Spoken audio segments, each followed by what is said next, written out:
Have you ever wondered when England actually became England? Not just a collection of small kingdoms, not just a dream in Alfred the Great's mind, but one nation under a single crown. That moment belongs to Alfred's grandson, Æthelstan.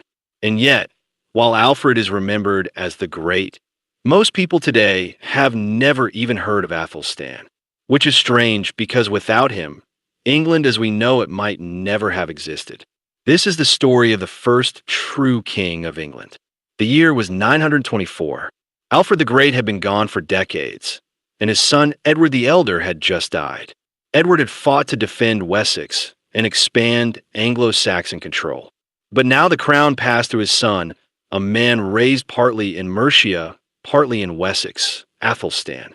Right from the start, his position was shaky. Some in Wessex doubted him. Some even whispered that he wasn't truly fit to rule. But this young king was about to prove them all wrong. He didn't just inherit Wessex. Through careful alliances, he brought Mercia firmly under his control. Then he looked north. The kings of Wales, the rulers of Northumbria, and even the Scots all faced pressure from him. In time, many were forced to acknowledge him as their overlord. This was new. No Anglo-Saxon king before had ever commanded such wide respect or fear. But the moment that truly secured his legacy came in 937, at the Battle of Brunanburh. Think about it. A coalition of enemies, the Scots, the Vikings of Dublin, and the kings of Strathclyde, all joining forces to crush him. This wasn't just another border skirmish. It was a showdown for the future of England itself. The fighting was brutal. The armies clashed in one of the bloodiest battles the island had ever seen. And yet, Æthelstan held firm. His forces shattered the coalition. The victory was so decisive that a poem celebrating it was written into the Anglo-Saxon Chronicle. It calls Brunanburh a great slaughter, a battle that secured the glory of the English. That battle mattered. Without it, England might have fractured back into rival kingdoms. With it, Æthelstan stood as the undisputed king.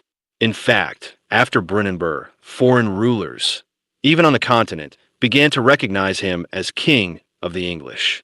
But he wasn't just a war leader. Like his grandfather Alfred, Æthelstan cared deeply about law and learning. He issued some of the most detailed law codes of the early medieval period, addressing crime, trade, and even the moral responsibilities of his subjects. He also gathered scholars from across Europe to his court, making it a true center of learning. He was pious, too. He founded churches, supported monasteries, and gave lavish gifts to religious houses. This wasn't only faith, it was politics. By tying the church firmly to the crown, he strengthened his authority across the land. There's another detail that shows just how remarkable he was. Æthelstan forged diplomatic ties not only in Britain, but abroad. He married off his sisters to kings and nobles across Europe. He received embassies from as far away as the Holy Roman Empire. In short, he placed England on the map of European politics for the first time. And yet, despite all this, his reign wasn't perfect. After his death in 939, some of the lands he had conquered slipped away. His successors had to fight hard to maintain the unity he created. But even so, the foundations were there. Later kings like Edgar and, ultimately, William the Conqueror built upon the structure Æthelstan had put in place. So why isn't he remembered like Alfred? Maybe it's because Alfred's story, hiding in the marshes, burning the cakes, rallying from nothing, makes for better legend. Æthelstan's tale is less about survival and more about consolidation. But if Alfred was the savior of England, Æthelstan was the builder. He turned vision into reality.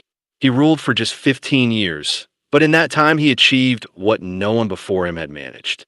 He united the kingdoms, crushed his enemies, reformed the law, promoted learning, and secured England's place in Europe.